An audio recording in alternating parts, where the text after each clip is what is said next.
Hi, my name is Isaac. I'm the manager here at ONA Sydney. I think being a barista is so much more than just making coffee.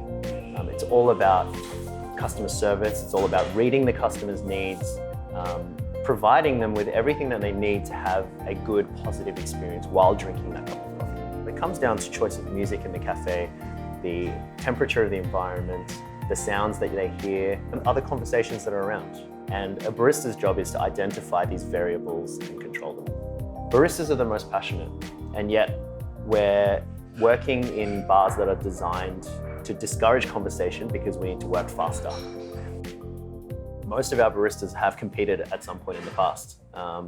And I wanted to bring that experience to our customers as well. So being able to sit where the judges would normally sit, tasting some of the coffees that we would usually only serve in a competition stage.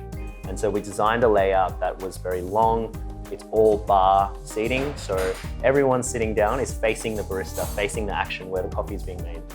The layout of the space encourages them to talk to us, encourages us to open up about what coffees they're drinking and why they're tasting particular flavors in their cup. How would you describe the relationships between a barista and a roaster? That's critical. Critical, absolutely. As a barista, I think that it would make our jobs very, very difficult if we didn't understand the expression that the roaster was intending.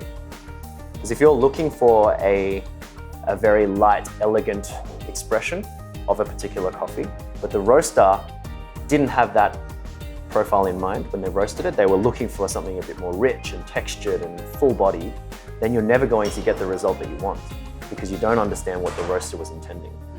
Just like a lot of other specialty cafes nowadays, we have scales in use. We use puck press, so automated tamping, to make sure that the techniques that we use to prepare the coffees stay as consistent as possible. Our shop doesn't operate with strict sections. We're very fluid, so everyone's an all-rounder. Anyone at any point can jump onto milk if they need to, jump onto shots if they need to, come and do food if they need to. The hardest thing to maintain consistency here is the difference between baristas. So that's where a lot of training has gone into making sure that as much as we can control, the baristas are all doing the same movements. Then just using the technology that we have on hand to just keep track of what's going out. So all the machines have shot timers now. We're using San Remo cafe racers, which are very consistent in the volumes. When we set particular systems like using scales for every dose, using the OCD coffee distributor tool, and using Every single cup? Every single cup. Regardless how busy it is? Absolutely. The standard is that you repeat dose, away, OCD, puck press, and everyone does the same movements. And that's where having baristas that are interested or have competed before helps a lot, because when you do competitions, you have an entire score sheet, which is the technical score sheet, which outlines everything that you need to do to score really well. If you can manage that on the comp stage, then you can understand what to do during service. Competition, I think, is a big part of the reason why our shops have been so successful. Part of that is consistent roasting. Our roasters are amazing at their quality control. And so the customers know that if you come in to any of our shops, they can expect a certain flavor experience from any particular blend. Now with carbonic maceration, because they're in sealed tanks, we control the environment. Those tanks can be moved inside where we can control temperature and length of time that it stays fermenting for. It's helped us to harness fermentation as a way to enhance already amazing coffees. It's never going to replace very careful harvesting, picking, processing, drying. All of those are just as important as ever before. Even more important now, because if you put all the work into controlling fermentation and then the drying is not controlled, then you're going to end up with low quality beans anyway. But carbonic maceration is a way for us to control the expressions of the flavors that we get.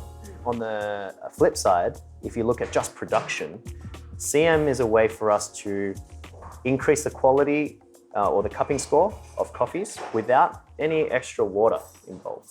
And this is a concept that John Gordon from New Zealand presented on his WBC routine, I think last year, 2018 in Amsterdam.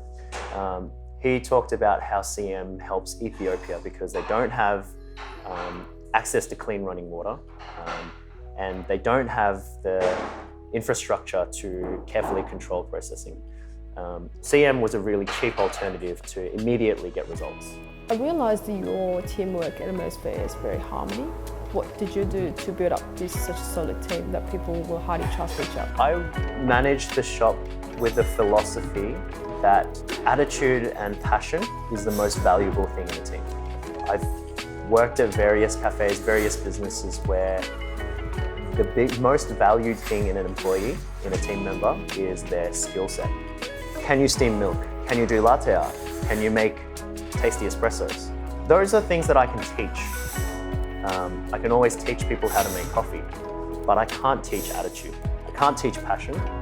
Those things are things that come naturally to people. It's all about how well do you fit into the culture of this team. It comes down to ONA Coffee's set of values. Connecting communities and sharing flavor. Connecting with other baristas within the industry, other coffee professionals, connecting with our customers, connecting our customers to the producers of the coffee, connecting them with flavor. And sharing flavor is pretty obvious. Like, we love flavor. We wouldn't be as successful if we weren't chasing high quality flavor all the time. Any suggestions to our audience who was watching this video right now in overseas? They could be baristas or the freshmen who are willing to get into industries. Any suggestions to them? I think identifying what makes you so excited about coffee is really important, because once you understand that, then you can see what aspect of the industry that might relate best to, because you might love coffee and then start working as a roaster and realize that you hate looking at graphs and numbers. So there are many ways of getting involved. I think finding the right fit for you is really important. Thank you. All good?